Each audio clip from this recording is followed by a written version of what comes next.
Welcome back to Movies TV Mad and Saturday's edition of the DCU Daily. A very warm welcome. It is still my intention to go and watch Superman on the 9th of July back to back, twice in a row. I have booked an entire Odeon out. I'll be sitting there watching it on my own. I'll have my notepad. I'll be getting all the details and I will be giving you a fair, honest and transparent review on this channel of that movie.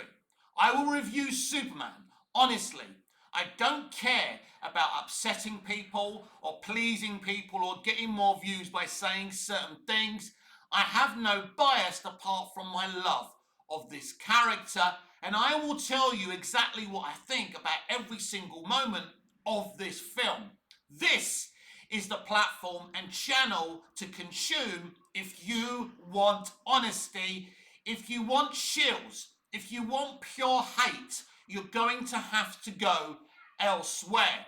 Now that I've got that clear, I have been told by several informants, sources, that Warner Brothers Discovery and Disney are believing privately, that Fantastic Four and Superman will flop at the box office. Now, there's several reasons why they think this. Now, I've also been told that Superman is a pretty decent movie and that Fantastic Four is slightly better than Thunderbolts. Now, being slightly better than Thunderbolts as a Fantastic Four movie is simply not good enough. This has to be the best Marvel movie ever made. This is Marvel's first family for FF's sake. Do you know what I mean? But they can't make great movies. They're so obsessed with DEI and their little rules, right? Their politically correct rules, that comes before making a movie. I'm a supporter of equality. Equality means that everyone, as long as they're talented and good enough and deserve their jobs in the industry or any industry, get a fair shake of the tree. But I'm not a fan of DEI. I am not a fan of inclusion and representation, because that means you're being employed on identity and not ability. So yes, I'm being told that Warner Brothers Discovery and Disney believe that Superman and Fantastic Four will flop at the box office. Now, what I've been told about Superman is that it's simply too short for what it attempts to do. It squeezes in too much in 2 hours. What I've also been told is the lack of an origin story is going to be a problem. Many fans celebrated the fact that this wasn't going to be yet another Superman origin. Superman 78 was an origin story. Man of Steel was an origin story. Smallville was an origin story. The very premise of Smallville was an origin story with lots and lots of foreshadowing of Clark's Superman era. What I love about Smallville's first season is it never mentions the name Krypton until season 2. It creates a platform for Clark's heroic nature in Smallville, fighting the meteor freaks and having to deal with his friends and keeping secrets. Then in season 2, we really get into that Superman lore and mythology, and it's so well done and explained to normies. And I think from what I'm being told, this is the issue with James Gunn's Superman. The lack of an origin and the way it tries to explain the mythology could be confusing to normies. Because people keep on telling me, and YouTubers and all the pundits, that everyone knows that Superman's from Krypton. Normies do not know that. I'll tell you how I know, because I speak to normies all the time, whether they're friends or family members. When I explain to them the law, they're like, oh, right, yeah. They don't know.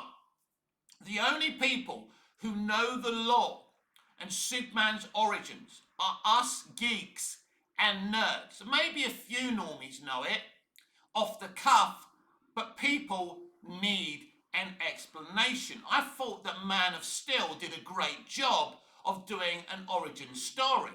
I believe that Superman 78 did a great job of doing an origin story, and I thought Smallville did a fantastic job of setting up Clark Kent's origins for a decade.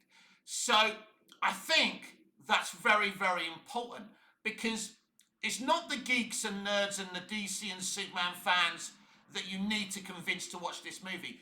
We're going to watch these movies, Superman and Fantastic Four, whatever their condition. They've got our wallets already. Whether we want to admit that or not, or some of us are talking boycotts, the truth of the matter is we'll be there on opening day.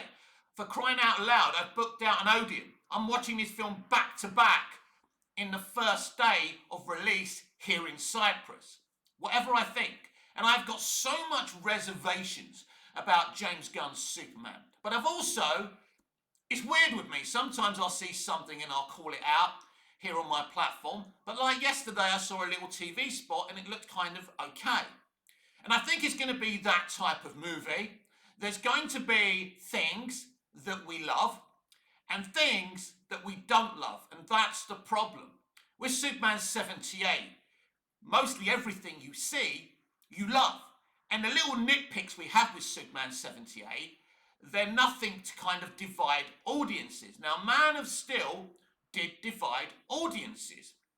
The tornado sequence, which I think is so compelling and so wonderful, isn't it for people.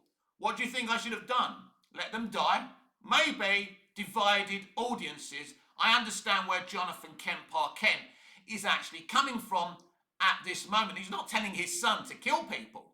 He's saying sometimes you have to come first. You know, protecting your identity comes first. Now, that's not a Superman thing. That's the father wanting to protect the son. And that's what you've got to understand. You know, there's the moment when Zod's threatening Martha. And Superman's, oh, you think you're threatening my mother? He's so focused on, you know, getting some payback for this guy threatening his mother, he doesn't think about the exploding petrol station and the collateral damage. Maybe that's something they should have thought about. Because he's supposed to be a real-world Superman, they gave Superman in Man of Steel via Henry Cavill proper human reactions. Because Superman and Clark think like a human. He's alien, but his thought process, he thinks like, no, let me say that again. His thought process isn't an alien, he thinks like a human being, right? So he has alien DNA, but because he's been on Earth since he's been a baby, his mentality is human. It's like me. I have Greek Cypriot DNA, but I was born and bred and lived in the UK till I was a teenager. Then my parents moved us to LA, California, Hollywood, because my dad had a job at a studio. So my mentality is either British or American because of what I learned as a child, being brought up in those countries. My mentality isn't Greek Cypriot, even though I have that DNA. And that's the same with Superman. He has human reactions. His first thought is humanity and the planet Earth. He thinks it's beautiful. He thinks it's one world. He appreciates the place he was brought up in, right? But Man of Steel did divide audiences, not as much as BVS did, a film I absolutely adore and love, but yeah. So what they didn't need is another movie that's going to divide audiences. We've already heard that Superman is going to have some very relevant, timely social commentary. We've already heard that it's truth, justice in the human way and not the American way. And these are things that are going to divide audiences. Now, I came, actually, years ago, without hearing this in comics, I actually thought truth, justice and the human way was a pretty good idea.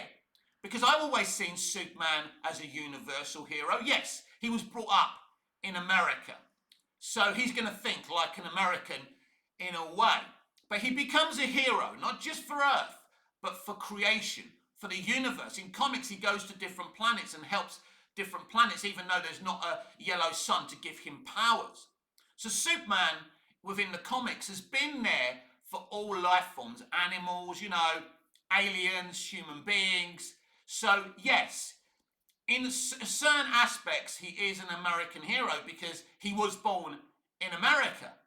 But he's also someone that the whole universe looks up to. But these things divide people. But it's not just that. It's the execution I'm hearing about this movie. Apparently, it's pretty jumbled up and very, very messy. And it's not, the classic three act movie system. It's stories within a story.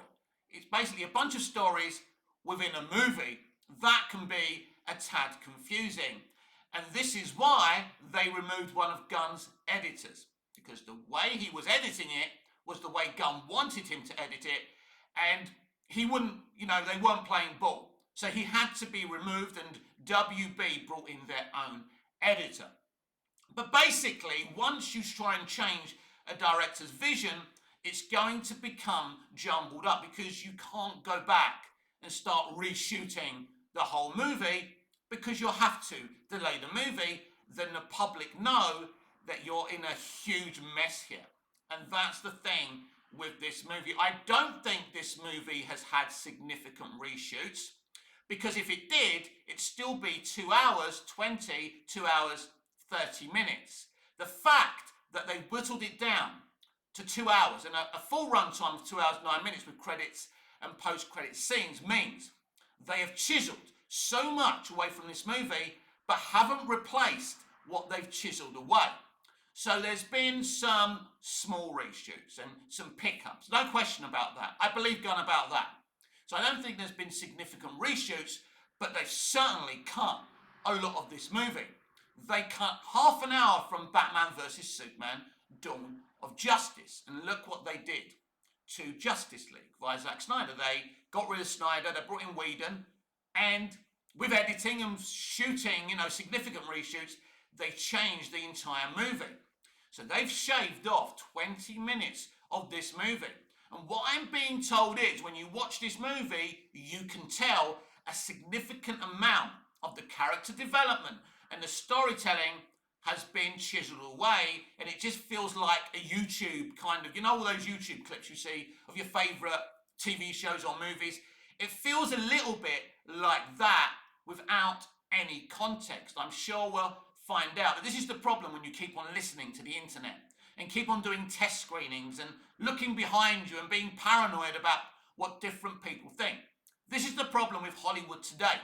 Warner Brothers and Disney are so paranoid about their movies making money that they change them so many times that they end up not making any money, let alone the DEI, the representation and inclusion mantra they use, which is off-putting, right? The Mr. Terrific actor has publicly stated now that he hopes to inspire many, many black children. Now, personally, I don't think there's anything wrong with as a black man wanting to inspire black children, but it doesn't come across well. And I'll tell you why. Because it's like you're saying, well, I don't give a shit about white kids, Asian kids, Indian kids, Italian kids, Greek kids. It's just about inspiring my own people. It doesn't come across very well. They keep on making these mistakes every time. What I loved about Patty Jenkins and Gal Gadot with Wonder Woman 2017 within the marketing, they were promoting girls and boys in the Wonder Woman costume. And that's one of the magical things about that film. It didn't try and disqualify people on identity, how many films and TV shows are doing today. You want as many people coming to your movie and saying that I want to just inspire black kids is a bit of a problem, boys and girls. But this is where we are today. I don't think the actor playing Mr. Terrific meant anything by it, but it doesn't come across very well. So WB and Disney are not very confident about Superman and the Fantastic Four. This doesn't mean that these films are definitely going to flop. This doesn't mean that this is true. Take it with a pinch of salt. It's only what we're hearing that they expect these movies to flop. But I did say there's a percentage of a chance that no comic book movie succeeds this year. And this would be a massive statement from the public to New Hollywood and to studios like Warner Brothers and Disney. Stop making comic book movies.